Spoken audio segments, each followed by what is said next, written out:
Hello everyone, I'm planning to start a series of videos that will cover some intermediate and advanced concepts of SAP Cloud Application Programming Model.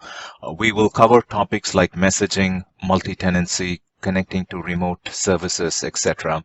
So if you are new to SAP Cloud Application Programming Model, then check out my previous videos, or there are tons of alternate resources available on the internet, including SAP CAP documentation.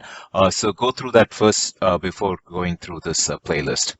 Okay, so let's get started. So here I have a very simple application. So in my schema.cds, I have two entities. I have the employees and the departments. And there is a one-to-many relationship between the employees and the departments. And I have the CSV file that populates the initial data here as well. Okay, so this I'm going to go to my second branch. So in my second branch, I have the generic handlers, and the generic handler is going to expose the data, these entities, as OData services. So very simple, as select from demo.departments. I also have the CDS watch running here. So if I go into my request.http, I can send in a request and I should be able to get the data for employees. So if I send the request, I should get the data for employees here. So it's working fine. Okay, so let me move to the next branch. So at this moment, all I have is a simple schema.cds and a generic handler that gets the data. So git checkout 3. Now the data that we get is in, if you notice the data that we get, this is in OData version 4 format. So let's quickly see how we can get this in version 2 format, OData version 2 format. So for this, what I have to do is I have to install this package from SAP. So you would have to install this package right here. So you would say npm I and go ahead and install this v2 adapter proxy from SAP. Now, once you do this, the SAP Cloud Application Programming Model, it uses the Express Node.js framework. And there is a built-in server.js file that the CAP framework starts on your behalf. This server.js, it emits a one-time event called bootstrap. So what we are going to do here, in order for us to get the v2 version of OData, is we are going to listen to this one-time event. This bootstrap is a one-time event. We are going to listen to this. This bootstrap event is emitted immediately after the express.js app has been created by the framework, by the CAP programming model. And this is also emitted before any middleware or CDS services are added to it. So we listen to this event. So we are going to create a new file called server.js right under the SRV folder.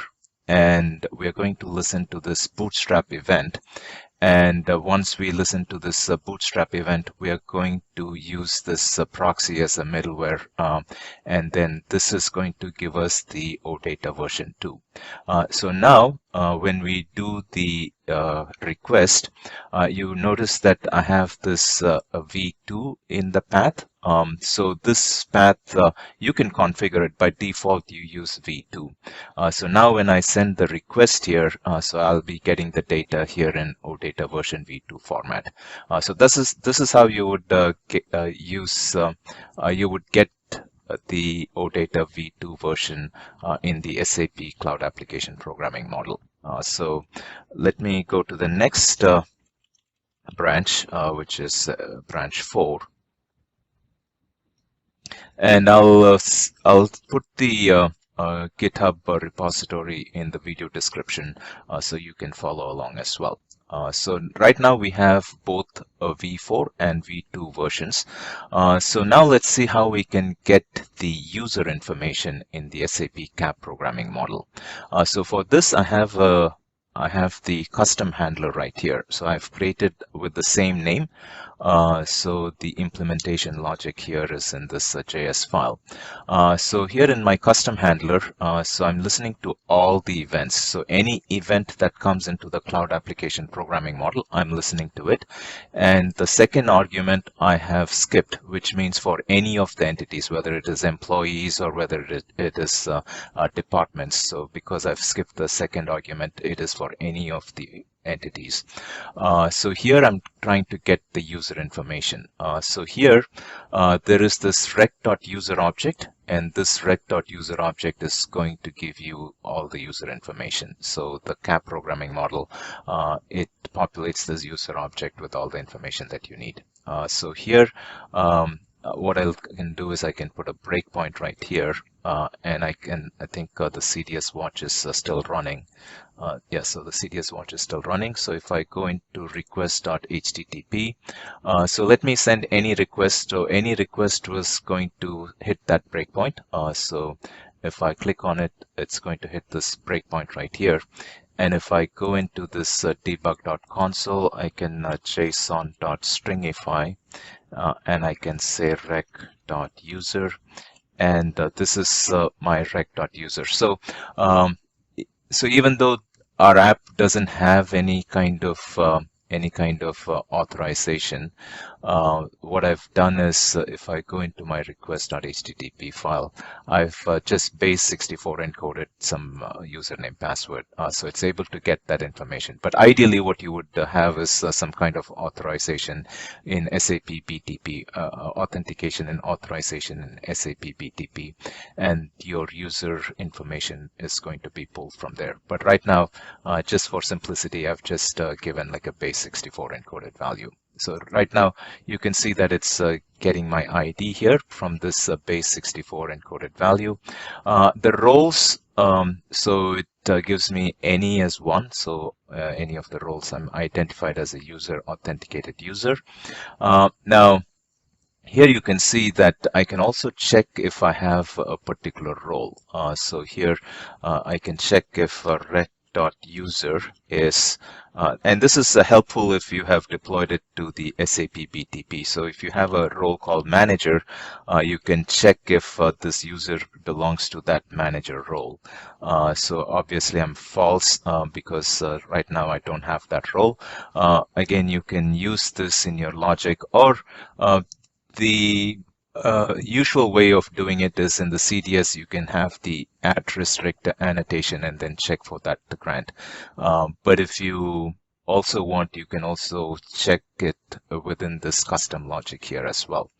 And you can also see, you can find out the tenant here as well, rec.user.tenant. Right now, this application is not deployed to Cloud Foundry, so the tenant value is null. This has more significance when we are looking at multi-tenant applications, and we will look at multi-tenant applications later in this series of videos. But right now it is null, but it carries more significance when we are creating multi-tenant applications. So basically, with this rec.user object, you can get details about the user that is logged in. Okay, so let me move to the next branch, which is going to be the, give me 1 second, let me move to the next branch.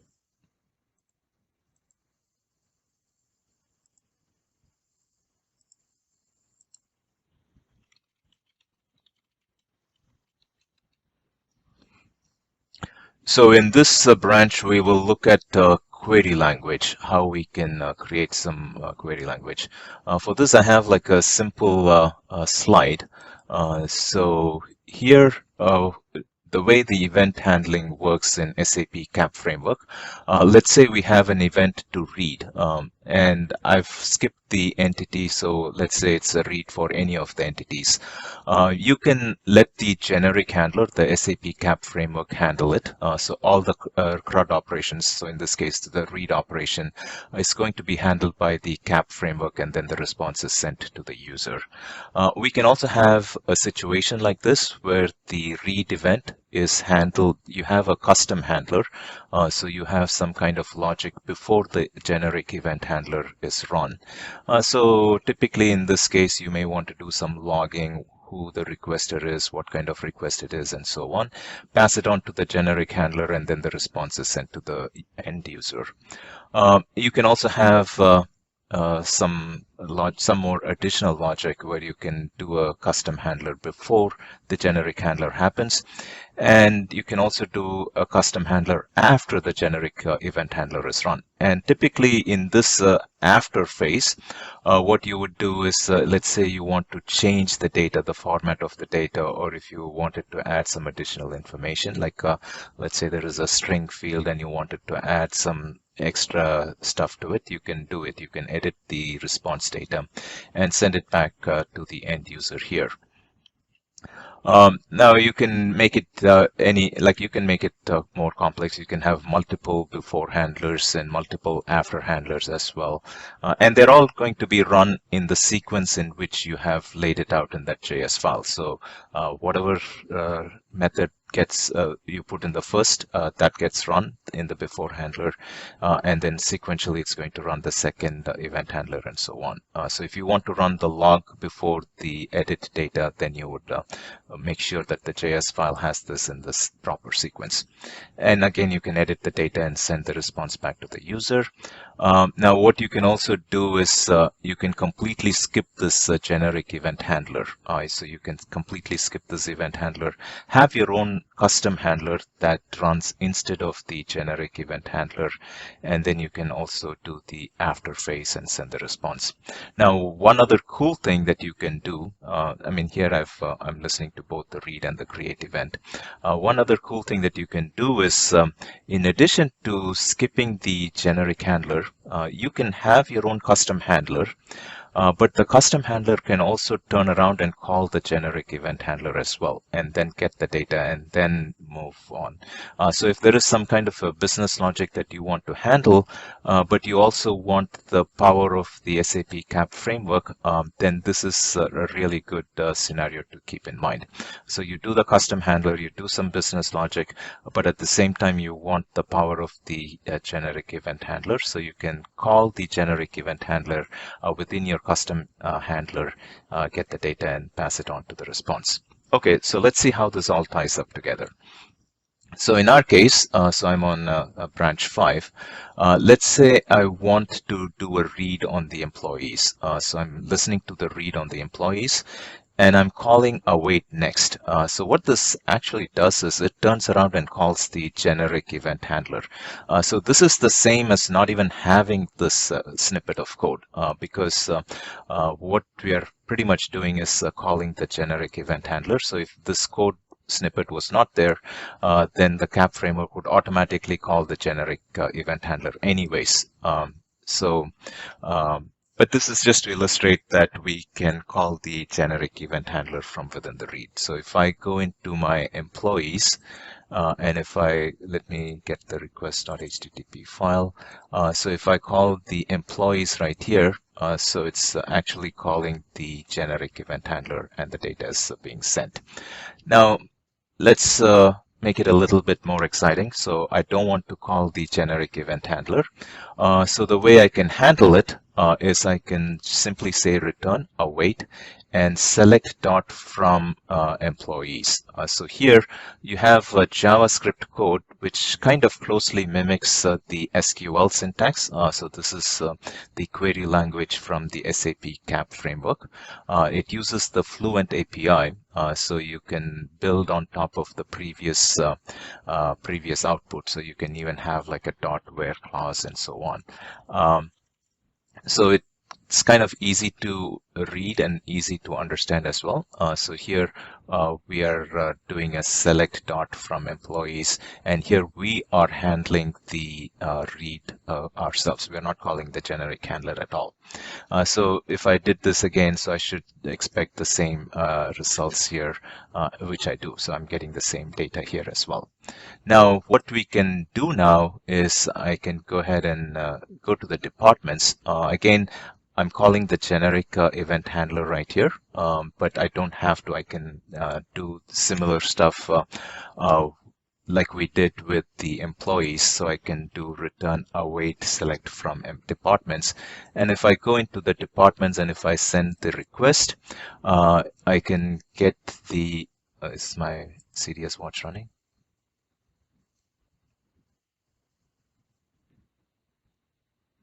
Okay, CDS watch must be running. So let's go get the department, and I can get the department right here. So we have the department that is based on our custom event handler. Now, one thing to note is, let's say I have some kind of an expand. So here, instead of just getting departments, I also want to say departments question mark dollar expand equals employees. Now, this is something that you would have to handle, because now, since you are taking ownership of the custom event handler, so then you would have to handle this. So in our case, since we are just doing select.from departments, if I go into my request.http, and here I have the $expand employees, and if I run this, I still get only history. That's because our custom event handler is not handling the expand. Now, handling the expand, let's take a quick stab at it. It's a little bit tricky. The reason I want to show this is, let's say if you have like a remote service and you want to kind of integrate that with your existing service, and you have some kind of an expand, then there's a chance that you would have to handle the expand. So I'll show you quickly how you can do this. So I'm going to comment this line of code right here. So here is very similar to the previous select from departments. So I have a select dot from departments, but you can see there's a callback function right here. So there is another function right here which loops through the list of departments. So this function gets run for every department in that loop. So for every department in this loop, in this case, I'm just getting the department name. So I'm getting the department name, and then I'm getting the employee, like I'm using the, I'm getting the department name and the employee name. So I'm getting the employee from the department.employees, and then I'm getting the employee name. So when I run this request.http now, so if I send this request, so you can see that I'm getting the name of the department, and I'm also getting the employees here as well. Now, these are the employees that belong to this department, and the custom event handler is handling this. Now, this is a rudimentary expand. Now, because our custom event handler is going to do the expand for every call, anytime we make a read to departments, so there is a flaw in our logic. So even if I do a send request on departments, it's still going to give me the expanded version of it, because this code is what is getting run. So obviously we don't want to do that. We only want to run this code if there is an expand clause. So we can actually check if there is an expand clause, and then run this code if only there is an expand clause. So here, what we can do is, here we are trying to see if there is an expand clause for employees. So if there is an expand clause, then we run this. Otherwise, we just say await next, and this is going to run the generic handler. So let me quickly put a breakpoint here and see what happens. So if I run this code right now, and you will see that the expand index is 1. And this expand index is 1 because we have an expand clause, obviously. So we have an expand clause, and the expand clause is employees. So because of this, we are able to get the expand clause as 1. So so instead of running the generic handler, we run this section of the code, and we are able to get the data. So you can quickly see that the expand clause and where clause, they can get a little bit complex if you're going to do the custom event handler. So it's always a good idea to use the generic handler and then use the custom logic just for your business logic, or if you're going to connect to a remote service. If you're going to connect to a remote service, then the generic handler will not be able to do the expand. So then you can use some logic like this to make the expand call to the remote service, get the data, and so on. So definitely be aware of how you can do this, but don't overdo it for simple use cases where the generic handler can take care of it. The use case that you would want to do is for some outlying business logic, and also if you're going to connect to a remote data service. Okay, so with that, let's go to the, let me run this, finish running this, and let's go to the next branch, git checkout 6.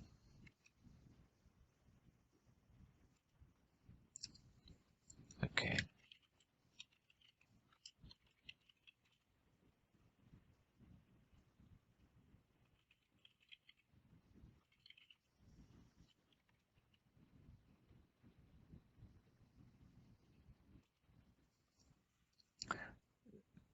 So this is fairly similar to what we've seen before. The only thing is I just wanted to show you how to do the insert as well.